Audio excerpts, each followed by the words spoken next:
Et qu'il y a des stocks dans la parole de Dieu. Ouh! Avez-vous remarqué combien est-ce que la parole de Dieu est quelque chose? Et moi, lorsque je lis la parole de Dieu, lorsque je la médite, je l'étudie, mais je la savoure. Amen. Et ce matin, lorsque je préparais ma prédication, cette semaine, je disais, Seigneur, examine mon cœur. On voit ça souvent dans la parole, hein? Examinez-vous vous-même. Pourquoi est-ce que Dieu écrit ça? Souvent dans des situations, lorsqu'il arrive quelque chose, on va toujours regarder à l'autre. On oublie que nous autres, le Seigneur veut nous parler de différentes façons, mais il nous parle à travers la parole. Et c'est drôle que ce que je vous apporte ce matin, ça s'appelle doute, incrédulité et foi. Pas trop encourageant, hein? Doute, incrédulité et foi. Si on ne médite pas la parole de Dieu, si on ne l'étudie pas, si on ne laisse pas le Saint-Esprit travailler en nous lorsqu'on la médite, parce que, vous savez, vous avez chanté des chants ce matin, hein? Ben, je vous mets à défi dans votre cœur de laisser le Saint-Esprit vous parler et pour vous dire ce que vous avez chanté, est-ce que vous y croyez. Est-ce que vous y croyez? Parce qu'il y avait du stock là-dedans. Ouh! On va en parler tout à l'heure. Et c'est la même chose avec la parole de Dieu. On peut la lire. Et on fait juste la lire.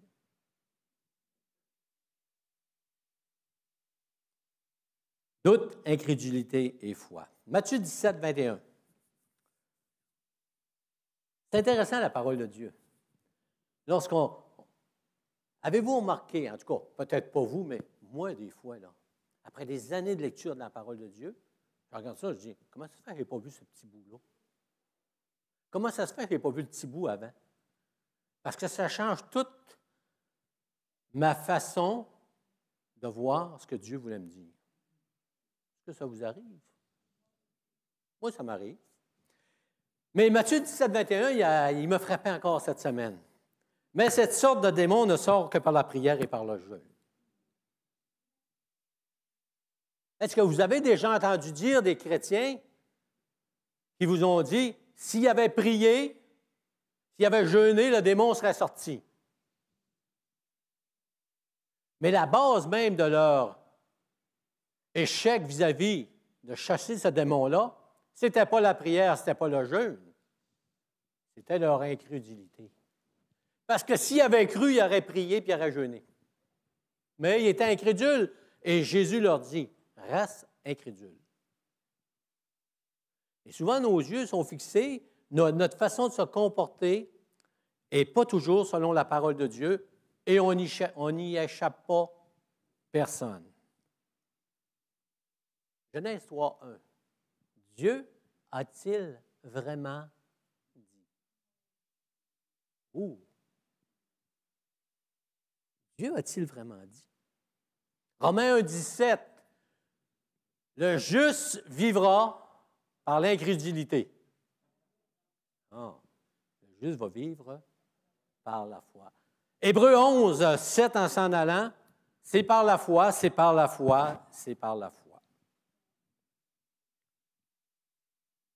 Avez-vous déjà recherché dans le dictionnaire un mot que vous lisez des fois, puis vous dites, c'est quoi vraiment ce que ça veut dire? Mais avez-vous remarqué que des fois, le dictionnaire donne des bonnes définitions, mais que la Bible nous amène à une autre compréhension plus profonde? Même sur Internet. Mais avec Internet, souvent, on devient paresseux. Parce qu'on n'a pas besoin d'ouvrir les livres. Et Internet, je ne fais pas la publicité pour Internet ou pour ou contre, là. Mais on va en parler tout à l'heure d'une autre façon. Le dictionnaire, que ce soit le Larousse ou sur Internet, parce que si vous allez sur Internet, vous allez voir incrédulité, ils vont vous dire Petit Larousse. Ils vont marquer ça. Ils vont marquer Petit Robert. Et moi, quand c'est marqué ça sur Internet, parce que je suis allé voir pour incrédulité sur Internet, Et je suis allé voir dans mon dictionnaire, dans mon bureau. Ils l'ont ouvert sur mon bureau, parce que moi, j'aime ça le papier. On dirait que quand j'ouvre du papier puis j'écris, mon cerveau, il vient plus développé. Et je suis allé voir définition d'incrédulité. Incrédulité, incroyance, indécision, indétermination, méfiance, perplexité, sceptique. Et une place, je ne suis pas d'accord, c'est contraire à la foi.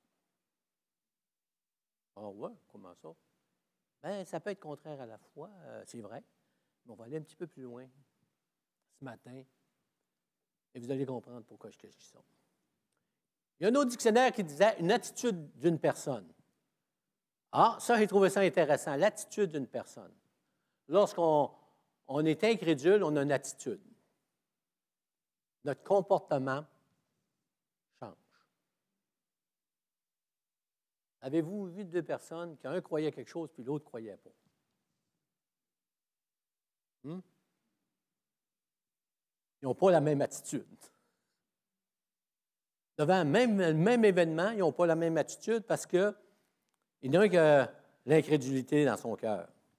C'est une attitude d'une personne qui fait preuve de scepticisme, qui met en doute les faits, des croyances ou des événements qui se sont vraiment passés. Ah, vous allez dire, pasteur, tu es plate un matin. Tu es plate, tu ne parles pas de la Bible. Bon, oui, on va en parler de la Bible. Parce que la Bible nous parle d'incrédulité. Beaucoup. Et l'incrédule devient parfois un intolérant. Un incrédule, des fois, c'est mauvais. Des fois, ça parle fort. Parce qu'il n'est pas d'accord sur un point, sur un fait. Et on pense que le doute et l'incrédulité, c'est la même chose. Non. Le doute n'est pas de l'incrédulité. Il ne faut pas confondre. L'incrédulité, c'est le refus délibérément de croire, tandis que le doute, et Dieu permet qu'on ait des doutes. Amen. Hey, dans la parole de Dieu, il nous parle de doute.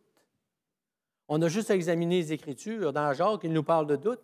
Il dit, si vous doutez, Paul nous dit, examinez toutes choses et retenez ce qui est bon. Quand est-ce qu'on examine quelque chose? C'est comme si on avait un petit doute, là. Ça ne veut pas dire qu'on ne croit pas. Mais on a un petit doute et ça nous amène à aller un petit peu plus loin dans notre démarche spirituelle.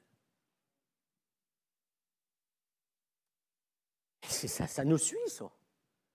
Hein? Qu'on soit croyant ou qu'on ne soit pas, on doit examiner les choses puis retenir les choses. On doit les examiner et parfois on doute.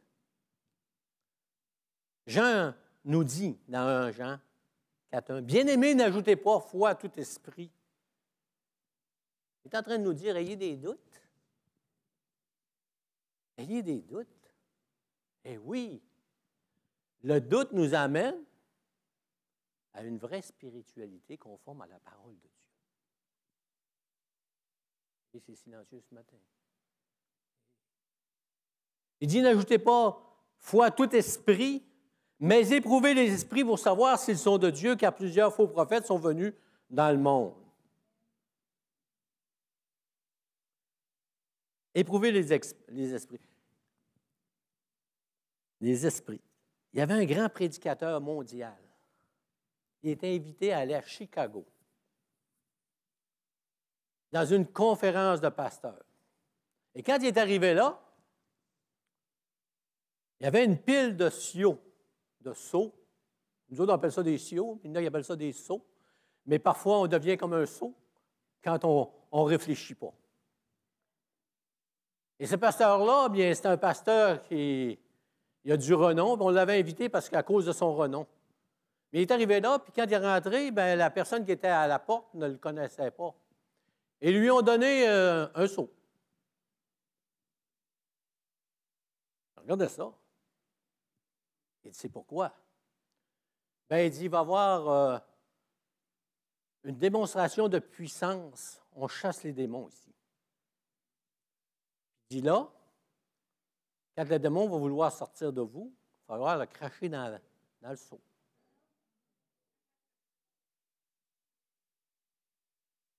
Vous vous dites peut-être, c'est fou,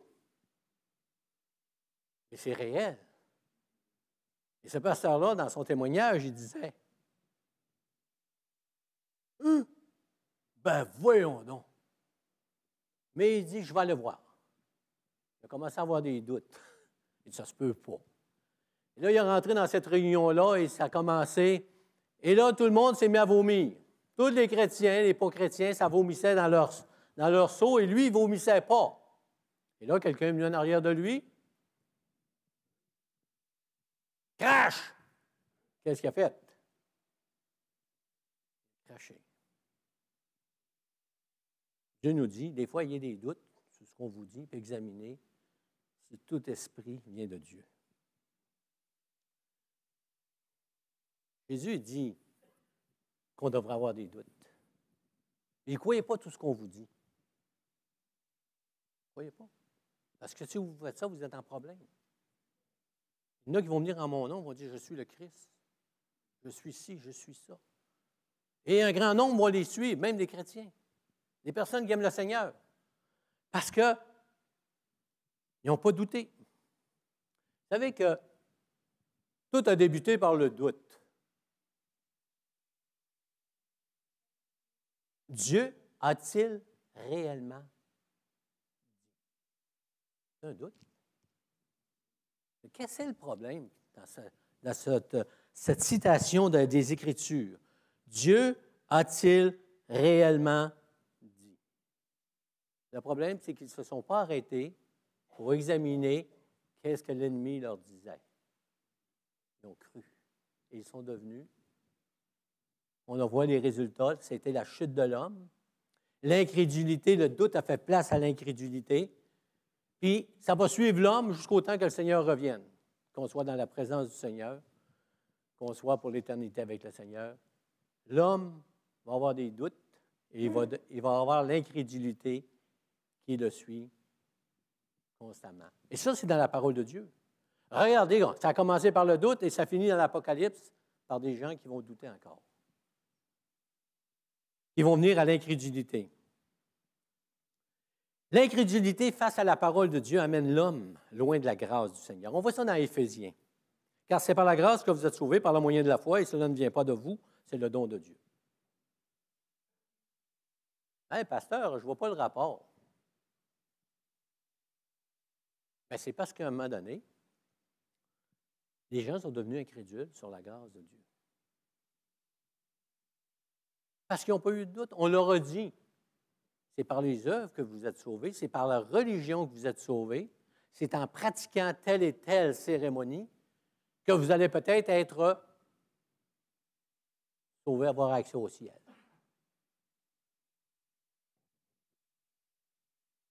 La science même doute, est incrédule face à la création de Dieu.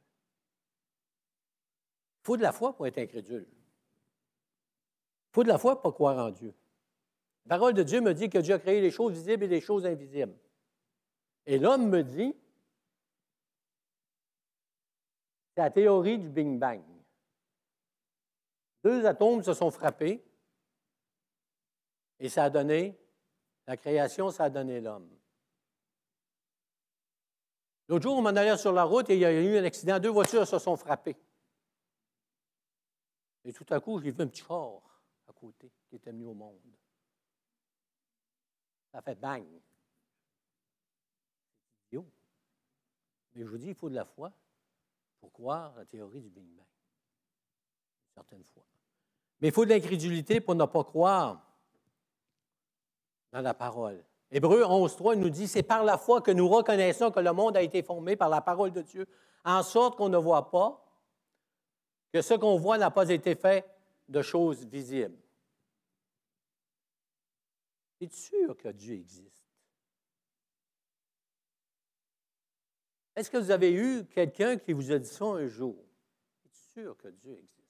Lorsque vous avez donné votre cœur au Seigneur, est-ce que quelqu'un vous dit, Es-tu sûr que tu ne t'es pas fait embarquer?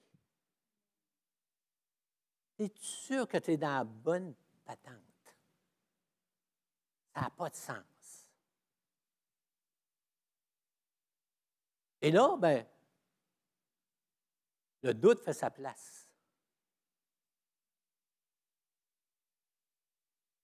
Le doute entre.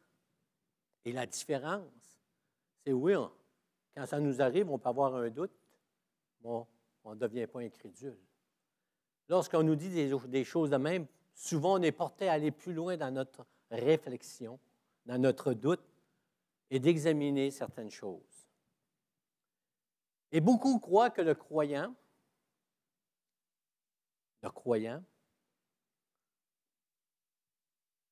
beaucoup de croyants croient que le doute et l'incrédulité, c'est la même chose. Ce n'est pas la même chose. On peut croire au Seigneur, et dans certains domaines de nos vies, d'être des incrédules. Et c'est pour ça que c'est important de s'examiner, parce que les deux sont contraires. Or, la foi est une ferme assurance. Quelqu'un qui a une ferme assurance, là, ça veut dire quelqu'un qui n'est pas ébranlable. Il se tient debout. Hein, une ferme assurance des choses qu'on espère, et ça va produire une démonstration de celles qu'on ne voit pas. Donc, je vais vous résumer. La foi nous pousse vers l'avant. Comprenez? Lorsque je crois, ça me pousse vers l'avant à faire des actions en rapport avec ma foi.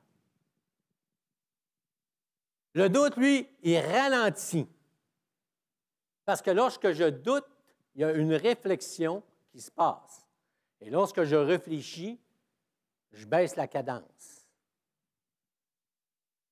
Puis l'incrédulité nous arrête parfois et parfois nous fait reculer. Et tous les chrétiens font face à ça un jour, au doute. Est-ce que vous avez déjà douté vis-à-vis de la parole de Dieu? Si vous me dites que vous n'avez jamais douté, j'ai un problème, vous êtes supérieur à moi. Pas parce que vous êtes supérieur à moi, je m'exprime mal. C'est que dans la parole de Dieu, on voit des grands hommes de Dieu qui ont douté. Moïse est un homme qui a été oint d'une façon spéciale pour une œuvre de délivrance spéciale. Et Moïse, qu'est-ce qu'il a fait? Quand Dieu lui a dit, tu frapperas le rocher une fois, il l'a frappé. Pourquoi? Parce qu'il y a eu des doutes. On voit dans la parole de Dieu, Gédéon. Hey, vous aimez l'histoire de Gédéon? Hey, toi, je le sais que tu hein, Gédéon. Mais Gédéon, c'est un gars rempli de doutes. Il est rempli de doutes, le gars. Dieu lui dit, fais ça. L'Éternel s'adresse, l'ange de l'Éternel s'adresse à lui. Il lui donne une directive bien précise.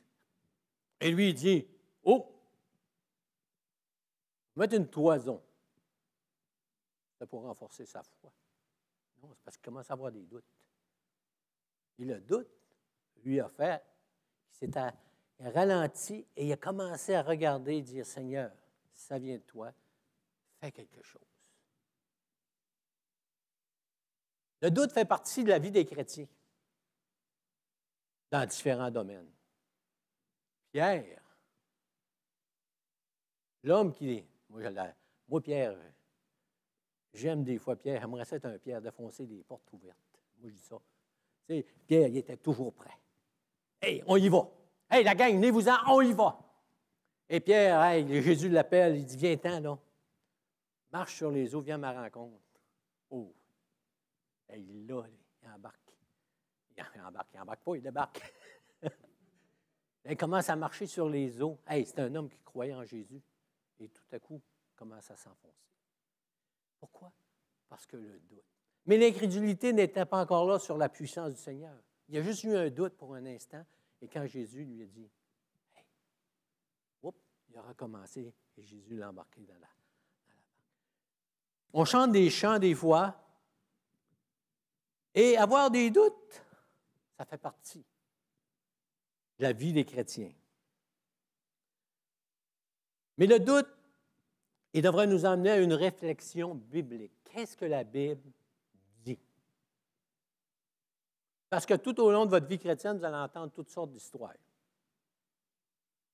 Vous allez entendre toutes sortes de récits, toutes sortes d'expériences qui semblent tellement extraordinaires, qui vont peut-être vous booster, ou peut-être vont vous mettre en doute pour Dieu permet qu'on soit en doute pour qu'on réfléchisse selon la parole de Dieu afin d'accepter la vérité de la parole de Dieu. Peut-être que je suis compliqué ce matin. Pourtant, ce n'était pas compliqué dans mon bureau.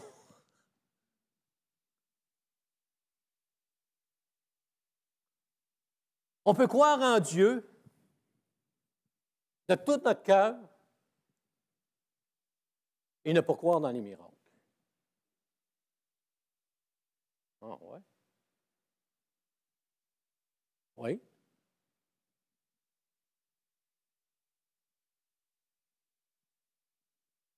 Dans Marc 6,5, c'est marqué « Il ne put faire là aucun miracle, ce n'est qu'il imposa les mains à quelques malades et les guérit. » Quelqu'un me dit un jour, lorsque je lui parlais, il m'avait demandé mon expérience vis-à-vis le surnaturel. Il me demandait si je croyais au surnaturel. Ben, voyons, non. Moi, je ne croirais pas au surnaturel. J'ai dit, voyons. Il dit, pourquoi tu crois à ça? Ben, c'est la parole de Dieu. Mais lorsque cette personne-là s'est éloignée de mon bureau, je me suis aperçu qu'au commencement de ma vie chrétienne, je ne croyais pas au miracle. J'ai accepté le Seigneur en plein air, sans jamais avoir été dans une église évangélique. J'ai accepté le Seigneur comme mon sauveur personnel. Et pour quelque raison que ce soit, puis merci Seigneur, j'ai joint une église évangélique qui annonçait le salut en Jésus-Christ. Amen. C'est extraordinaire. Et dans cette église, on a commencé à m'enseigner que les miracles, aujourd'hui, n'existaient pas. Et vous savez qu'est-ce qui est arrivé? J'étais un nouveau.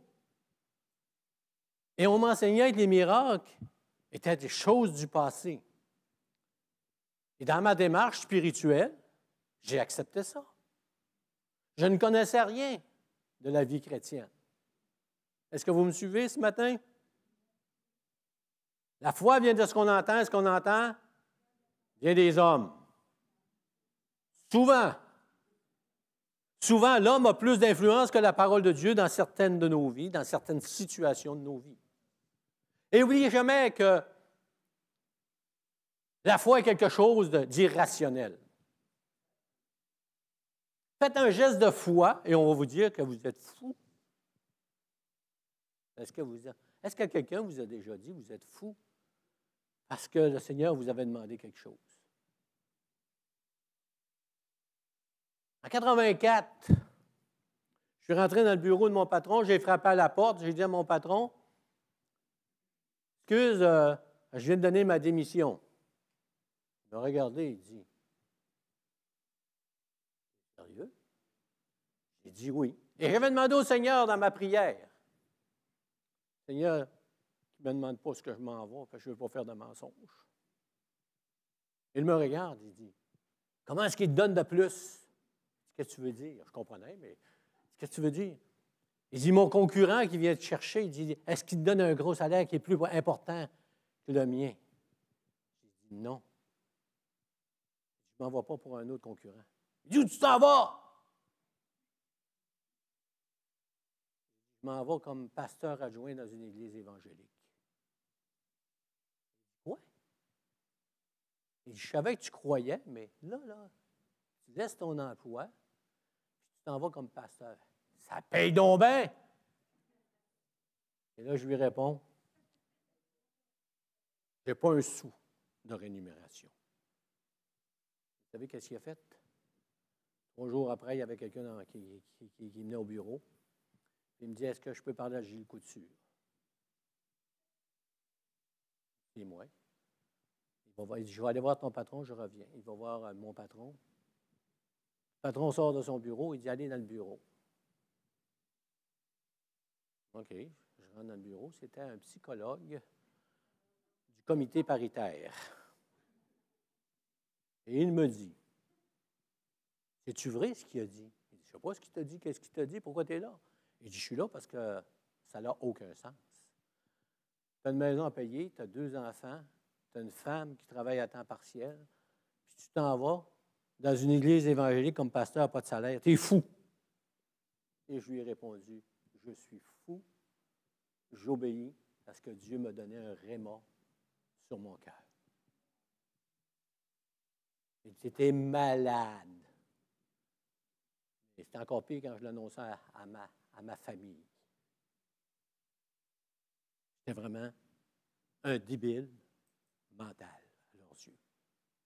Parce que la foi est quelque chose d'irrationnel. La foi, elle peut être quelque chose au vu des gens comme une folie totale.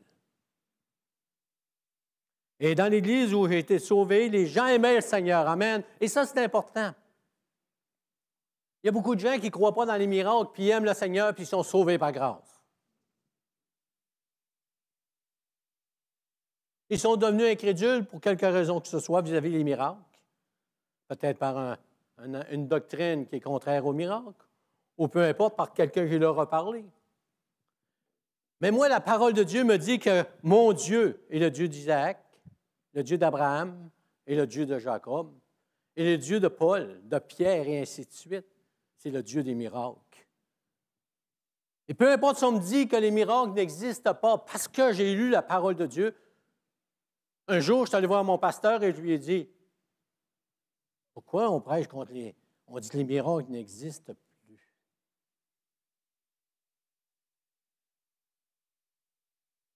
Est-ce que ça n'existe plus? J'ai dit, Dieu est le même hier, aujourd'hui, éternellement. C'est marqué dans la parole. J'ai dit, je ne connais pas grand-chose dans la parole de Dieu, là, je suis nouveau.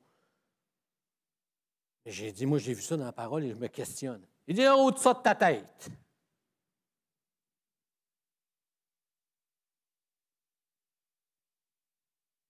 Aujourd'hui, je peux certifier que Dieu est un Dieu de miracles.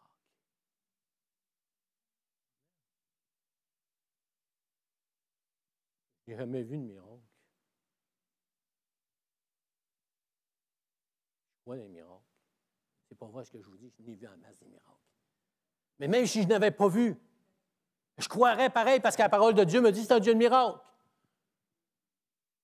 J'en ai vu des miracles. J'ai un livre de miracles chez nous que Dieu a fait dans ma vie. Là où nous étions désespérés, que nous n'avions plus de ressources à nulle part, Dieu est intervenu d'une façon miraculeuse. Alléluia. Mais je crois dans les miracles parce que c'est écrit dans la parole de Dieu. Plus qu'à cause de mon expérience. Parce qu'avant que j'aie l'expérience des miracles de Dieu, j'ai cru dans la parole de Dieu parce que le doute s'est installé sur ce qu'on me disait. Il a fallu que j'aille vérifier dans la parole de Dieu. Un jour, je suis allé dans une église évangélique apostolique. Je ne sais pas combien est-ce qu'il y en a dans la province de Québec, mais à mon époque, il y en avait 2. Une en français et une en anglais. Je faisais partie de cette assemblée-là, l'assemblée apostolique.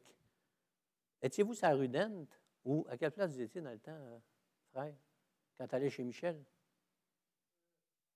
Ah, Antique. OK, il était devenu une église pentecôtiste. Mais avant ça, il était une église apostolique. Madame Renaud, souvenez-vous du nom de la rue, là? Je ne me souviens plus. En tout cas, ça n'a pas d'importance. Et j'ai... La plus belle parole qu'on m'a donnée dans ma vie chrétienne était par un pasteur.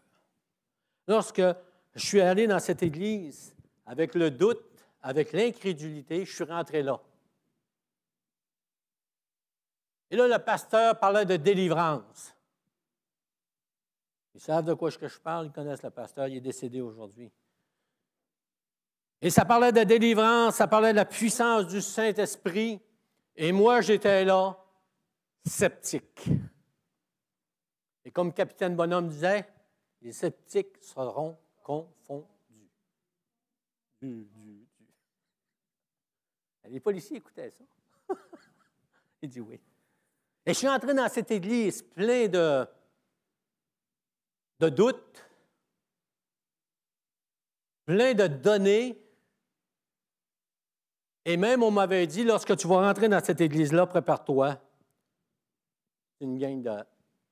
On disait ça à mon église. Mon pasteur m'avait dit ça, puis les diacres, les anciens m'ont dit, si tu vas dans cette église-là à Montréal, une gang de fous. C'est des Holy Rollers. Holy Rollers. En tout cas, moi, je ne parle pas anglais. Moi, j'ai dit Holy Rollers toute ma vie. C'est des Holy Rollers. Le Saint-Esprit qui les anime. Et comment est-ce que j'ai rentré dans cette église-là? En incrédule, en sceptique. Et vous savez qu'est-ce qui est arrivé? Quand on a fait l'invitation à s'avancer, je suis sorti. Et quand je suis arrivé chez mon beau-frère qui m'a invité pour le soir, parce que ça allait être plus haute, parce que c'est une église qui s'abrassait pas mal, je me suis trouvé de l'ouvrage au Lac-Saint-Jean. Fait que je dis à mon beau-frère, j'ai dit, écoute, je suis trop occupé. Demain, il faut que je creuse mon garage. Je ne peux pas t'asseoir, il faut que je descende tout de suite. Incrédule. Mais lorsque je me suis avancé, après la réunion, puis j'ai dit au pasteur Michel, j'ai dit, Michel, pasteur Michel, je ne le connaissais pas beaucoup, j'ai dit, qui a raison? Vous autres, bien mon Église. Parce que vous avez deux enseignements contraires. Et savez-vous, je bénis le Seigneur pour la parole qu'il me dit. Il dit, j'ai pas raison, puis ils n'ont pas raison. Ah, ouais, qui a raison? Il dit, c'est ce grand livre-là. Il dit, fouille dans ta parole. Regarde, prends-toi un crayon, mets ta page, sépare ta page. Prie le Seigneur, demande au Seigneur de t'éclairer pour que tu aies une conviction venant de la parole inspirée par le Saint-Esprit et non pas une attitude d'homme, que ce soit moi, que ce soit l'autre, la parole de Dieu va te donner ce qu'il faut. Et pour la première fois de ma vie, j'ai commencé à sonder des Écritures, à faire des études personnelles, à regarder sur la délivrance.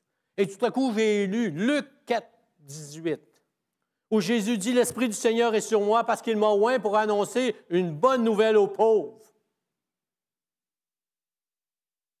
Il m'a envoyé pour guérir ceux qui ont le cœur brisé, pour proclamer aux captifs la délivrance et aux aveugles le recouvrement de la vie, pour renvoyer libres les opprimés, pour publier une année de grâce dans le Seigneur. »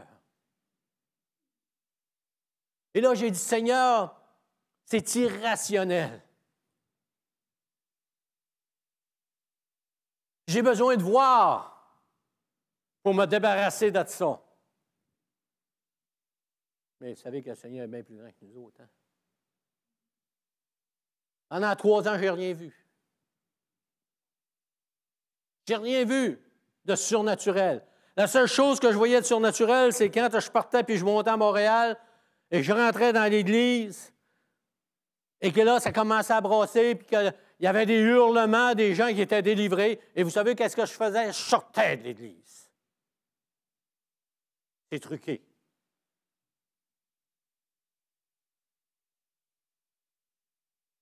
Et tout à coup, j'ai lu ça. Jésus est venu pour délivrer les captifs, ceux qui étaient pris dans leurs péchés, ceux qui étaient pris dans leurs mauvaises attitudes, pour annoncer une bonne nouvelle aux pauvres. Aux pauvres, c'est ceux qui sont pauvres en esprit, pas les pauvres d'argent, mais les pauvres en esprit qui ne sont pas capables de discerner le royaume de Dieu, la grandeur du salut en Jésus-Christ, pour guérir ceux qui ont le cœur brisé, la délivrance, la vue, et renvoyer libres les opprimés.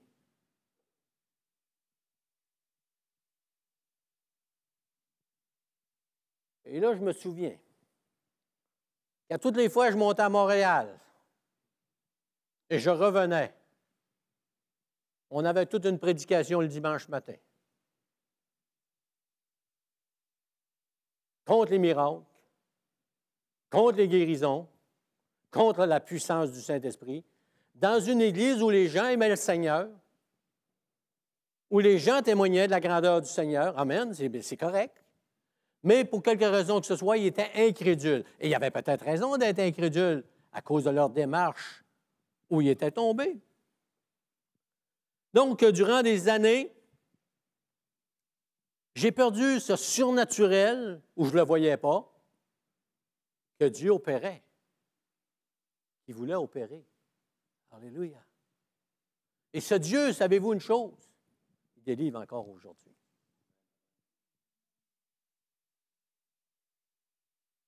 Et parfois, je ne pose pas un geste parce que le doute de v'là 46 ans, 45 ans, 46 ans, je suis dans le Seigneur, 47e année, ce doute peut revenir parfois sous différentes formes.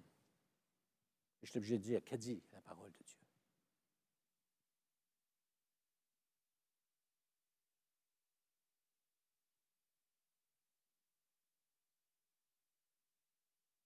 Est-ce que vous savez que Dieu bénit? Avez-vous déjà rencontré quelqu'un qui avait tous les malheurs? Un chrétien? Tout lui tombait sur la tête. Bad luck après bad luck. Avez-vous déjà dit ça? Hey, lui est bad lucké. J'ai connu une famille chrétienne où les gens lui leur disaient, vous n'êtes pas bénis, vous êtes de bad luck en bad luck. Mais eux, ils témoignaient de la grandeur, que Dieu était fidèle, que Dieu pourvoyait. Ils étaient toujours dans le trouble. Monétairement, ce n'est pas de leur faute. La fille qui attrape une maladie, qui vient paralysée, elle a une tumeur au cerveau, et ainsi de suite. Puis cette personne-là, il témoigne, Dieu nous bénit, nous bénit, nous bénit, nous bénit. Et les gens disent, pas vrai. On ne voit rien. Plus on vous regarde, moi, on voit la bénédiction de Dieu. Mais cette personne dit, hey, que me dit la parole de Dieu? Elle dit, va voir dans la parole de Dieu. Ben voyons donc. Elle dit, hey, regarde Éphésiens 1:3, béni soit Dieu, le Père de notre Seigneur Jésus-Christ, qui nous a bénis. Elle dit, je suis déjà béni au travers de toutes les difficultés. Dieu me dit, tu es béni de toutes sortes de bénédictions spirituelles dans les lieux célestes. Elle dit, je suis juste de passage ici-bas. Moi, je suis béni dans les lieux célestes. Dieu a quelque chose en réserve pour nous autres. Elle a continué à vivre avec toutes sortes de choses qui y arrivaient. Mais elle bénissait le Seigneur. Dieu me bénit de toutes sortes de bénédictions. Elle disait, c'est plus important pour moi ce que j'ai à l'intérieur du cœur que ce que vous voyez. Je vois la bénédiction de Dieu au travers des épreuves parce que Dieu est en train de me former. Alléluia. Oh! Parfois, on est incrédule vis-à-vis de la puissance du Saint-Esprit. Parce que c'est un domaine où, humainement, on ne comprend pas. J'ai déjà posé une question dans une église où il n'y avait plus rien qui se passait. Il y avait une rivière. Je dis, je vais vous poser une question. Si vous étiez sûr que malgré qu'il y a des crocodiles dans la rivière, qu'à l'autre bord, il y a des gens qui vont accepter le Seigneur Jésus-Christ, puis que Dieu vous dirait, j'ai dit, faites-le pas, là, si Dieu ne vous le dit pas, là. Soyez pas téméraires dans votre foi. Mais que Dieu vous dirait, je suis un Dieu de prodige, un Dieu qui opère des miracles, et je sauve encore aujourd'hui, et si tu traverses la rivière, je vais sauver du monde de l'autre bord.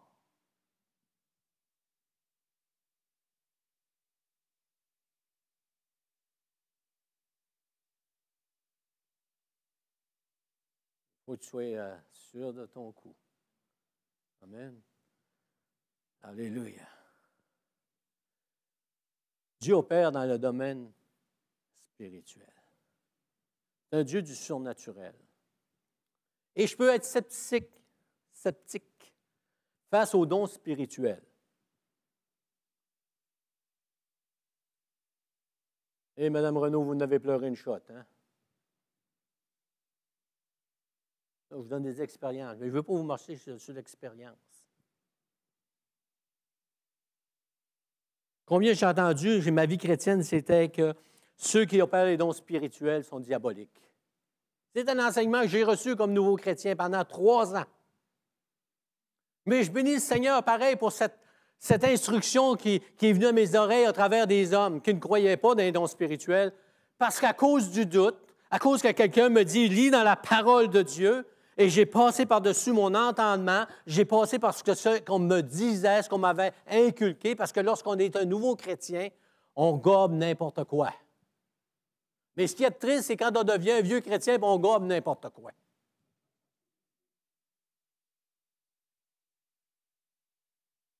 Et lorsque j'étais face aux dons spirituels, j'étais un anti-don spirituel. C'était pas drôle de me parler. J'étais quasiment dangereux. J'étais le gars qui argumentait parce que je marchais par la vue et non pas par la foi. Je marchais parce que j'étais un gars rationnel. Lorsque le bateau coule à cause qu'il y a un trou dedans, qu'est-ce que tu mets? Une cheville. Un vieux bateau de bois. Moi, je suis vieux, ce n'est pas des bateaux en métal. Hein? Un trou, une cheville. Rationnel. Et le surnaturel est quelque chose d'irrationnel. Et lorsque ce pasteur-là me dit, parce que la question que je lui ai posée, c'était vis-à-vis les dons spirituels, vis-à-vis la guérison, vis-à-vis toutes sortes de choses. Et il me dit, regarde dans la parole de Dieu, fais ton étude, ne fonde pas ta foi et ne deviens pas incrédule à cause de ce que les gens te disent. Parce que ce que les gens me disent peut m'amener à l'incrédulité. Parce que si leur parole est plus forte que la parole de Dieu, je vais m'embourber. Et je crois maintenant aux dons spirituels. Amen. Est-ce que vous croyez dans les dons spirituels? Amen. Pourquoi? Parce que vous êtes rentré dans une église pentecôtiste et on vous a dit « Hey, il faut parler en langue, il faut faire ci, il faut faire ça. » Si c'est ça, vous êtes en problème. Parce que dans mon église, on me disait que c'était faux. Parce qu'un pasteur me dit un jour, sonde les Écritures, puis tu vas trouver. Parce que j'ai sondé les Écritures, je suis sorti de mon incrédulité.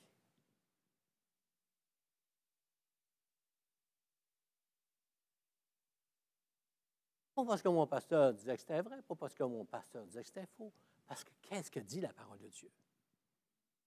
Parce qu'on me disait que c'était passé, c'était pour une époque lointaine. Et dans 1 Corinthiens, chapitre 1, verset 7, de sorte qu'il ne vous manque aucun don dans l'attente où vous êtes de la manifestation de notre Seigneur Jésus-Christ. Quelque chose que j'attends, moi, depuis que je suis chrétien, c'est la manifestation du retour de Jésus-Christ, que la trompette va sonner. Amen. Je suis en attente de ça. Mais la parole de Dieu me dit, aussi longtemps que tu vas être en attente, bien, les dons spirituels vont être en opération parce qu'au ciel, tu n'auras pas besoin.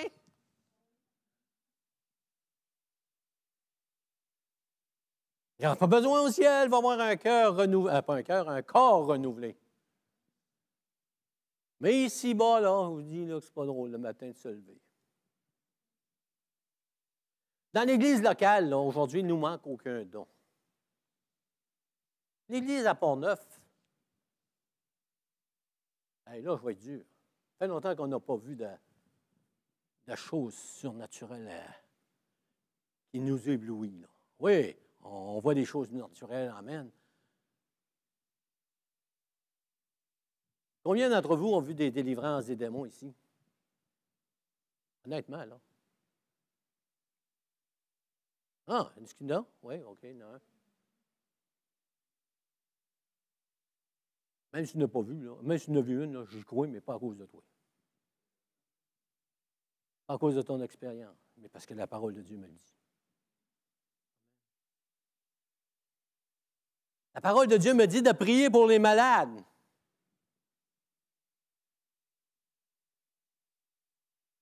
Un défi d'un pasteur pentecôtiste, c'est de prier pour les malades. Ouh.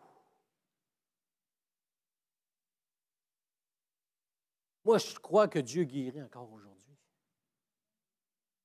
Amen. Pendant des années, j'ai prié pour les malades. Rien. Niet. Personne de guéri.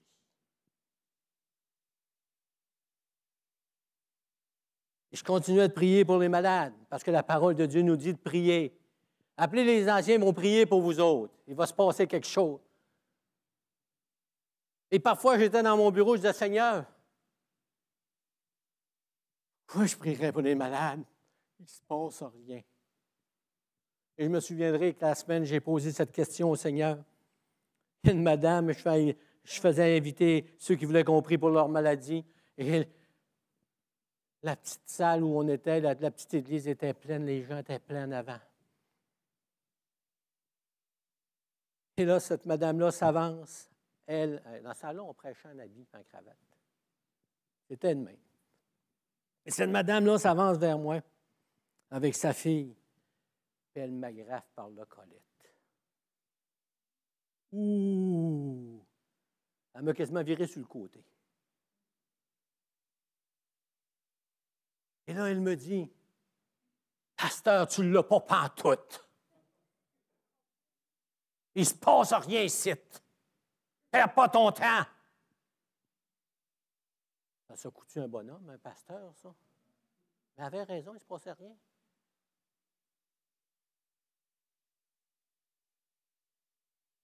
Tu n'as pas de foi. Et j'ai répondu à cette madame-là, Dieu vous bénisse abondamment. Je vais prier pour votre besoin ce matin. Pas parce que je vois les choses arriver présentement, mais parce que Dieu dit de prier que lui allait faire une action. Et j'ai prié simplement parce que la parole de Dieu me dit de prier pour les malades. Et par après, on a commencé à voir des prodiges, des miracles. Pas parce que j'étais bon. J'étais le même homme. Déconcerté par les choses. Mais je croyais que la parole de Dieu me disait de prier pour les malades. La parole de Dieu me dit que l'Église a tous les dons spirituels. L'Église locale a tous les dons spirituels. Ils sont peut-être stagnants, ils ne sont peut-être pas en opération, mais ils sont là. Et Dieu dit dans sa parole, il va plus loin, hein? Il dit dans 1 Corinthiens 12, pour ce qui concerne les dons spirituels, je ne veux pas, frère, que vous soyez dans... Ben, allez dans la parole de Dieu, c'est notre livre, c'est comment est-ce qu'on dit ça, notre manuel shop. Et dans 1 Corinthiens 14, verset 1, il dit, recherchez la charité. Oui, recherchez avant toute chose la charité. Mais il dit aussi aspirer aux dons spirituels, mais surtout à celui de prophétie. Alléluia.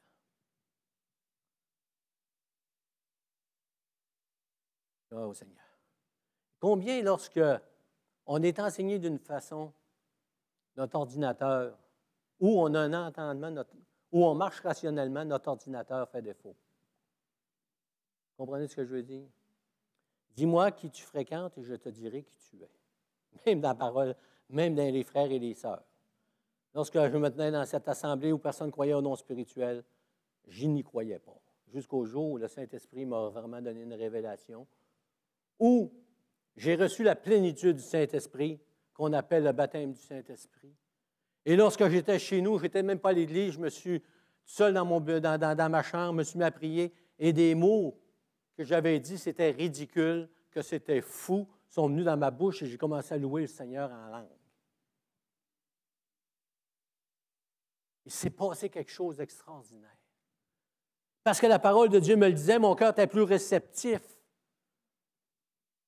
Et ce dimanche matin-là, lorsque je me suis présenté à l'Église. Et je me suis assis en arrière. Moi, je m'assoyais en arrière, vous savez pourquoi? Je ne vais pas être dérangé par personne. Je faisais ma petite affaire. Excusez l'expression. Je partais pour dire écœurez-moi pas, là, mais c'était de même dans mon cœur. Je veux rien savoir. Je fais mes petites affaires. Et elle demandait, il n'y avait pas besoin qu'on me demande veux-tu prier? J'étais sûr qu'on ne me le demanderait pas. Ce n'était pas une coutume dans l'Église. C'était toujours les mêmes. Et là, cette semaine-là où j'ai reçu la puissance du Saint-Esprit, où dans ma chambre, je parle en langue pour m'édifier moi-même, parce que la parole de Dieu me dit, c'est lui qui prend en langue, s'édifie lui-même, où je ne comprenais pas qu'est-ce que je disais, mais je disais, Seigneur, tu dis que ça va m'édifier, bien, je vais le faire dans ma chambre. Et j'étais rempli du Saint-Esprit d'une façon particulière, et il est devenu comme une hardiesse qui était là, et je me suis présenté à l'Église ce dimanche matin-là, et j'étais assis en arrière, et tout à coup, le pasteur dit, on va demander à Gilles Couture de prier ce matin. Quel hasard!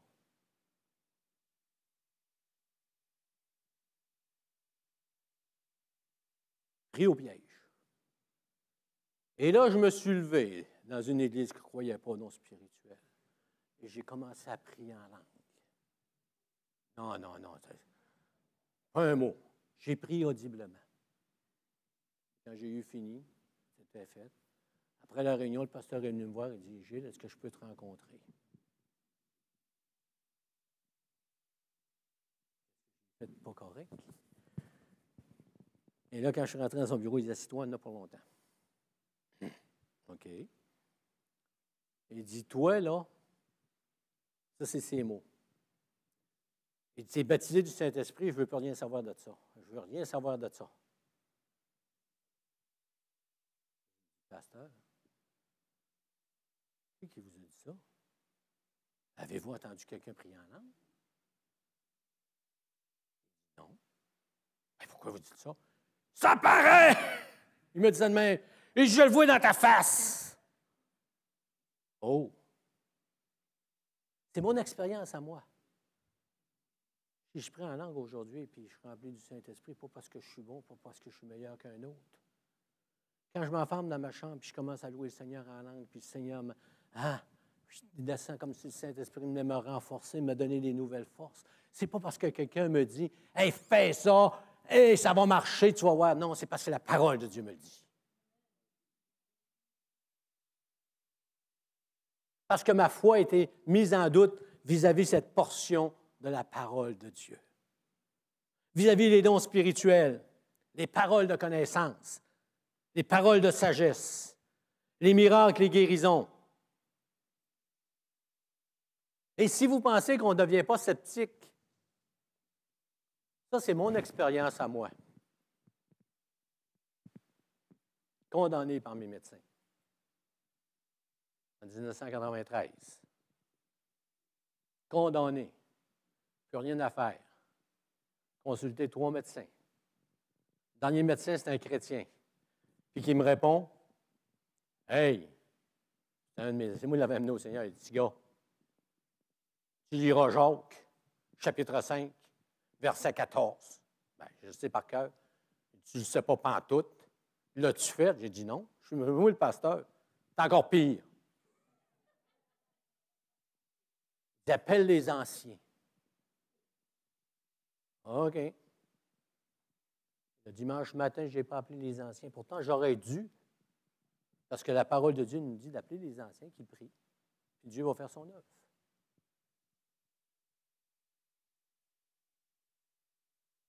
Et ce dimanche matin, un homme a commencé à parler avec une parole de connaissance. Personne ne savait ça excepté mon épouse. Une médecin chrétien qui savait que j'avais ça sur moi. Et 2 autres médecins qui n'étaient pas chrétiens. Et ce dimanche matin, rempli du Saint-Esprit, l'homme dit, le Seigneur veut bénir quelqu'un ce matin qui est malade, qui est condamné. Tu as consulté 3 médecins, dont un chrétien. Il te dit, appelle les anciens vont prier pour toi, puis il va se passer quelque chose. Et vous savez qu'est-ce que le pasteur a fait? Il est resté assis. Et ma femme me dit à côté de moi, il me donnait un coup de coude, dire, qu'est-ce que dit la parole? Appelle les anciens dans ton église, puis qu'ils prient pour toi. Et ce dimanche matin, je me suis avancé. On a prié pour moi et je suis parti dans la même condition que j'étais. Une semaine, 2 semaines, 3 semaines, 4 semaines. Et tout à coup, je me suis aperçu que j'étais guéri. Ça se peut pas. J'ai dit ça se peut pas. On va aller voir le médecin. Mais avez-vous vu dans la parole de Dieu que Dieu sait que des fois on est sceptique? Et Dieu nous confond. Même Dieu faisait des guérisons, puis il disait quoi? Va te présenter devant le sacrificateur pour qu'il certifie que tu es guéri. Et de consulter mon médecin, il dit, je ne sais pas ce qui se passe. Il dit, je ne te dirai pas que c'est un miracle, je ne crois pas là-dedans, mais pour moi, je me suis trompé dans mon diagnostic. Croire ce que dit la parole de Dieu. Lorsque le doute arrive, regarde, sonde des Écritures. Lis-le pas. Ce n'est pas un livre de n'importe quel livre. On lit la Bible souvent et ouais, c'est vrai. Mais est-ce que à l'intérieur, tu es prêt à recevoir l'instruction du Saint-Esprit? Est-ce que tu crois ce qui est écrit dans la parole est tout vrai? Est-ce que tu crois ce que Dieu dit, non pas ce que Dieu dit, ce que les hommes, excusez, il va m'étouffer, est-ce que les hommes disent? Parce que toute notre vie, on est confronté avec le doute qui surgit de toutes sortes de manières. Vous savez qu'aujourd'hui, en 2021, c'est la même situation qu'en 2000, pratiquement. Qu'est-ce qui est arrivé en 2000?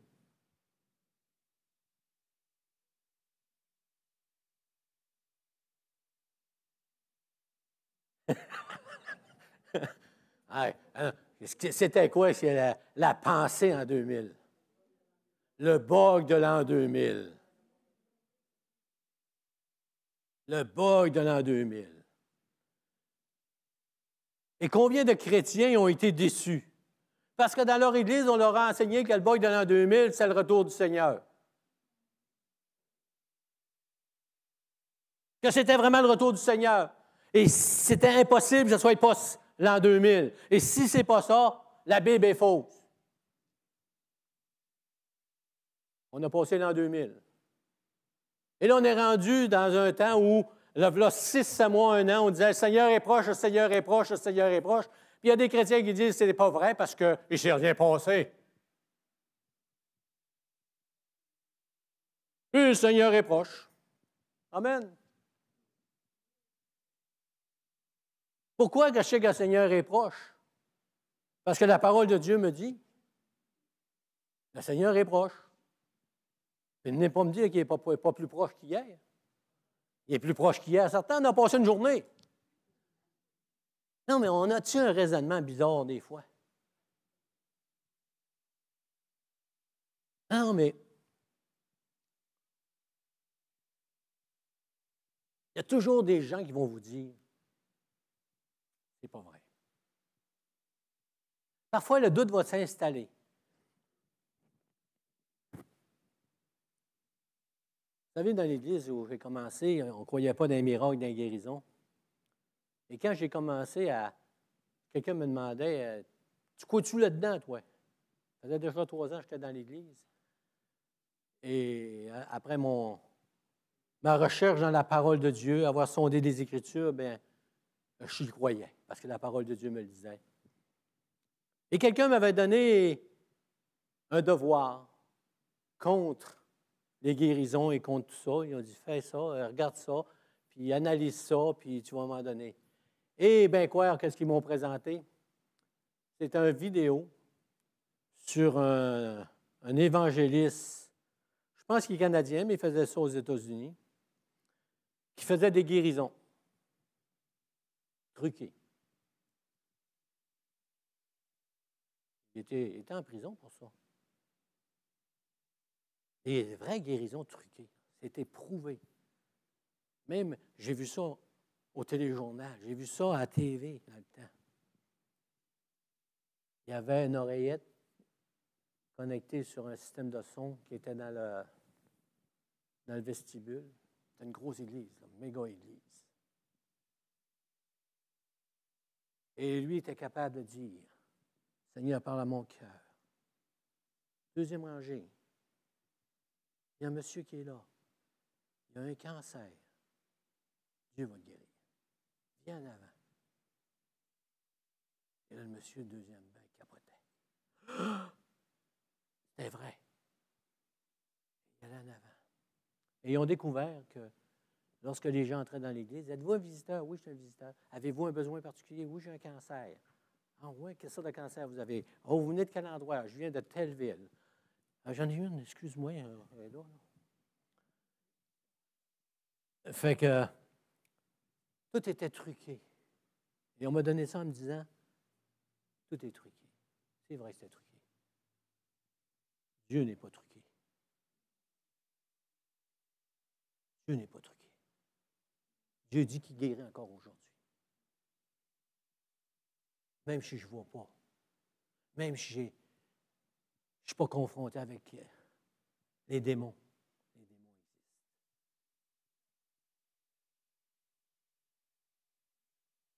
Lorsqu'on me dit qu'un enfant de Dieu est possédé, je regarde dans les Écritures.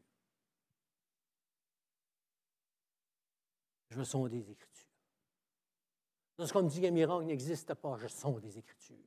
Je lis la parole de Dieu et je ne la lis pas juste en lecture. Parce qu'on chante des chants, on n'y croit pas.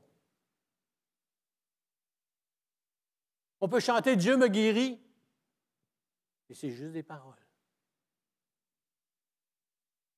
Si vous croyez parce que votre pasteur prêche là-dessus, non. Croyez parce que la parole de Dieu le dit. Ils sondaient les Écritures pour savoir si ce qu'on leur disait était exact.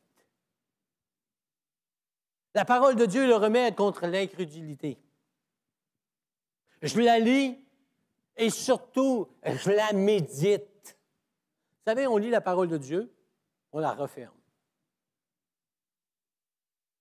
On lit la parole de Dieu, puis on s'arrête pour un temps, puis on dit, Saint-Esprit, viens parler à mon cœur. Viens faire quelque chose à un œuvre, Seigneur, parce qu'il y a peut-être quelque chose que tu veux m'enseigner au travers de la parole de Dieu. Examine-moi, Seigneur. Est-ce que je suis un homme incrédule des fois? Oui, encore aujourd'hui. Encore aujourd'hui. Des fois, je suis un homme incrédule. Mais Dieu me ramène à la place. Encore aujourd'hui, j'examine les choses que j'entends. J'examine les choses que je vois. À la lumière, non pas de ce que j'entends ou de ce que je vois, mais à la lumière des Écritures. Alléluia. La foi vient de ce qu'on entend et ce qu'on entend vient de la parole de Christ. Et depuis que j'ai fait cette démarche-là un jour, vis-à-vis tout le surnaturel, j'ai commencé à dire, Seigneur, à travers ta parole, que ma foi augmente. Je ne suis pas plus sauvé que dans le temps, là. Lorsqu'on croit au Seigneur Jésus-Christ, puis on le croit, puis on croit qu'il est mort pour nos péchés, amen, on est sauvé. Est-ce qu'on peut avoir des doutes? Au commencement de notre vie chrétienne, oui. Mais plus je vieillis dans le Seigneur, moins j'ai de doutes. Plus je suis fort vis-à-vis ma foi en Jésus-Christ, plus elle est solide parce que je suis ancré sur le roc et sur la parole de Dieu. Mais dans les choses que je ne comprends pas, que je marche à chaque jour, que je côtoie, la foi vient de ce qu'on entend. Et ce qu'on entend vient de la parole de Dieu. Peut-être que vous n'avez pas vu de miracle dans votre Église. C'est bon. Ça fait juste 20 ans que je suis ici. Mais sachez une chose, que Dieu fait des miracles encore aujourd'hui, parce que le plus grand des miracles, c'est quoi? La nouvelle naissance. Puis le Seigneur rajoute à l'Église. Il y a des nouveaux qui se rajoutent. Le Seigneur touche encore aujourd'hui, puis c'est le plus grand des miracles. S'il est capable de sauver quelqu'un pour l'éternité, la parole de Dieu me dit qu'il est capable de guérir encore aujourd'hui, même si je ne vois rien.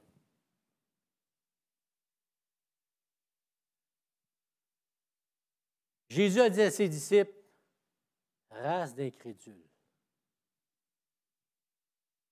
Et parfois, le Seigneur me dit, hey, petit gars, tu es incrédule. On va voir dans la parole de Dieu.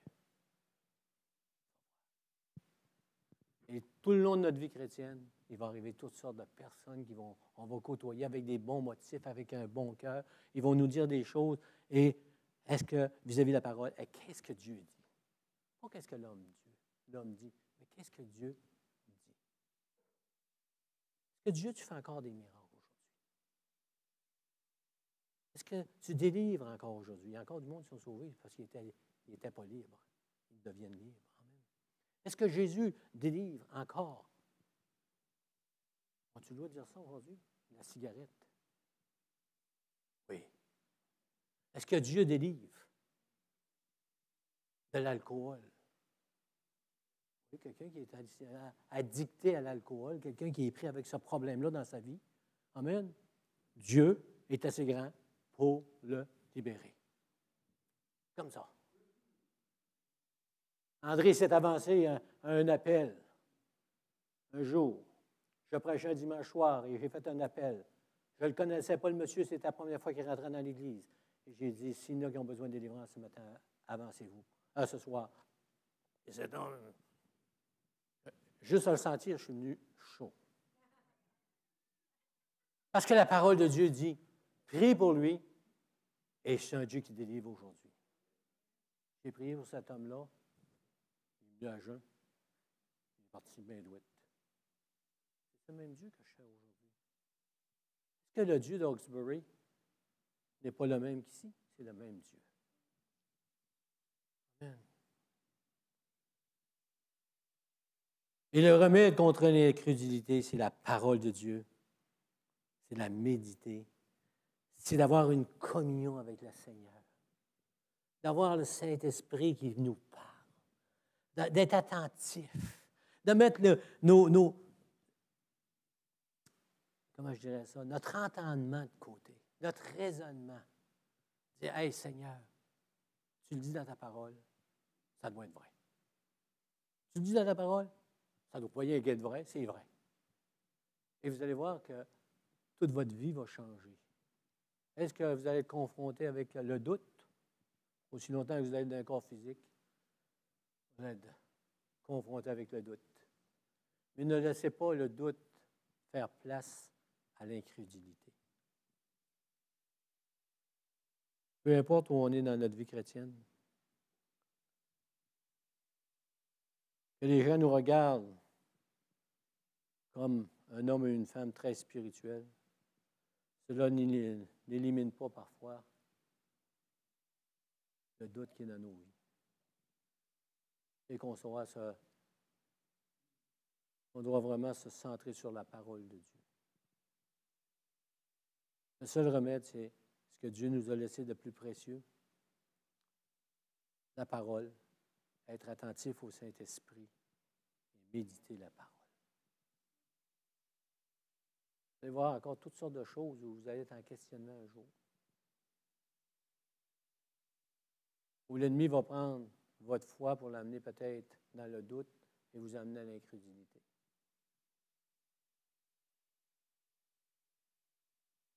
Lorsque notre cœur est fermé, on devient les pires des incrédules.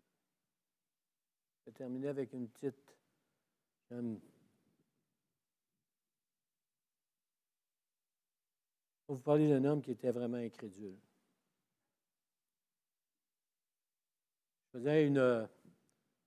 Lorsque j'étais dans une autre région, j'étais pasteur et je faisais des réunions dans des maisons privées en dehors de la ville.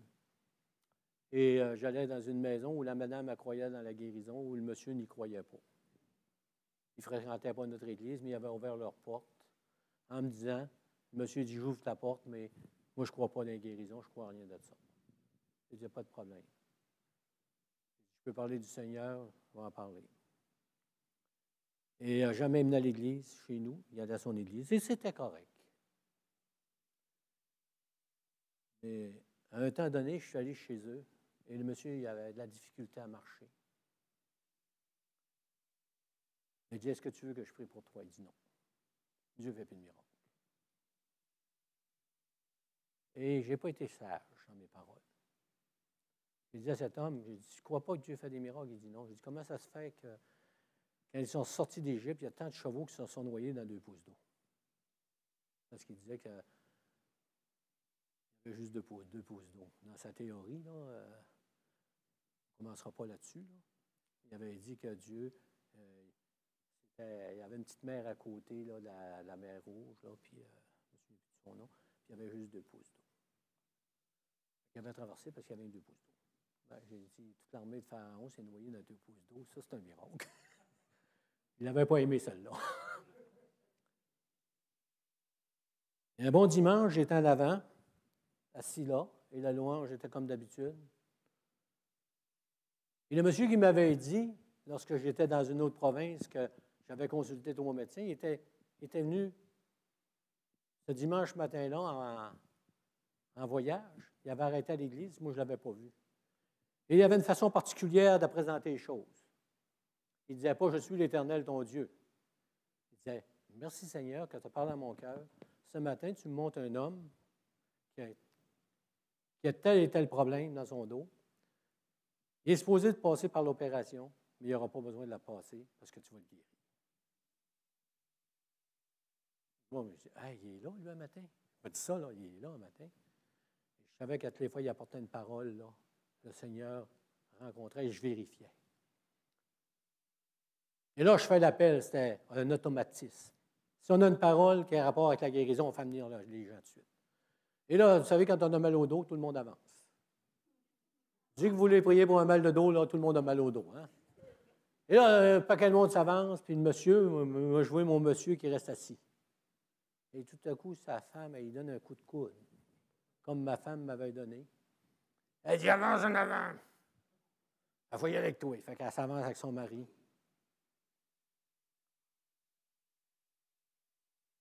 Et là, il dit, c'est truqué. Ah ouais, c'est correct. Veux-tu que je prie pour toi? Je dis, prie parce que je suis obligé. Ma femme m'a amené en avant. C'est ses paroles. Je me souviens, j'avais prié simplement pour lui. Je n'ai pas donné de coup de poing dans le front. Je n'ai rien fait. J'ai dit, Seigneur, tu es plus grand que moi. Je ne suis pas capable de guérir. Seigneur, fais ce que tu as à faire. Ça restait de même. Le plus incrédule des incrédules.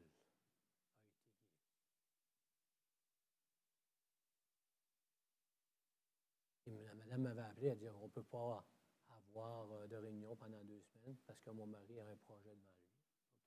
Okay. 3 semaines après, je me rends chez lui. Et le monsieur me dit, j'ai trouvé une job. Il ne pouvait pas travailler, il était trop magané. Il me dit, j'ai trouvé une job. Ah ouais? J'ai dit, l'opération a bien été. Pas été opéré. Ah ouais? Je n'ai pas été guéri non plus. OK. Qu'est-ce qui s'est passé? Ben, il dit, là, je suis rendu avec une job de jardinier. Ça enlève un mal de dos. Il n'a plus mal au dos. Dieu l'avait guéri. Il était incrédule, mais Dieu l'a guéri pareil.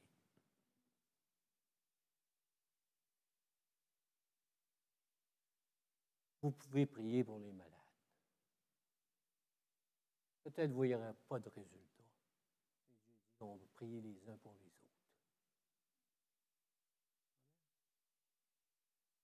On a un grand Dieu. Un Dieu tout-puissant.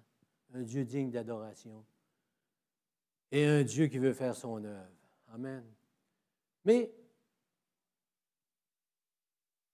lorsque le doute arrive, lorsque les mauvaises doctrines arrivent, lorsqu'il y a des événements que vous ne comprenez pas arrivent et vous ne comprenez pas, allez devant le Seigneur simplement avec la parole. Et Dieu va vous donner le pourquoi du pourquoi. On va se lever ensemble pour vous remercier, Seigneur. Dieu, ce matin, je veux te remercier parce que, ou plutôt, Seigneur, on pourrait dire, viens au secours de notre incrédulité. Comme cet homme que tu as guéri son fils, Seigneur, et qui était aux prises avec un démon. Et cet homme, il dit, je crois. Il croyait en toi, mais mais il dit, viens au secours de mon incrédulité. Et comment je peux m'associer ça souvent à cette dimension dans ma vie, à moi particulier, de croire en toi et parfois d'être incrédule. Seigneur, viens au secours de mon incrédulité. Viens au secours de l'incrédulité de tes enfants, Seigneur. Et moi, je veux te bénir, Seigneur, parce que ta parole nous donne une directive, Seigneur. Ta parole nous parle fortement. Ta parole nous parle, Seigneur. Et apprends-nous, Seigneur, à non seulement à lire ta parole, non seulement à l'étudier, mais à la méditer, Seigneur, pas à y croire, Seigneur. Croire ce qui est écrit là, Seigneur, même si on n'a jamais rien vu, chose, Seigneur, mais de croire que qu'est-ce que tu dis est vrai, Seigneur Jésus. Trop de gens croient, Seigneur, à n'importe quoi, même les chrétiens, Seigneur. On est emporté souvent à tout vent de doctrine, Seigneur, de différentes façons.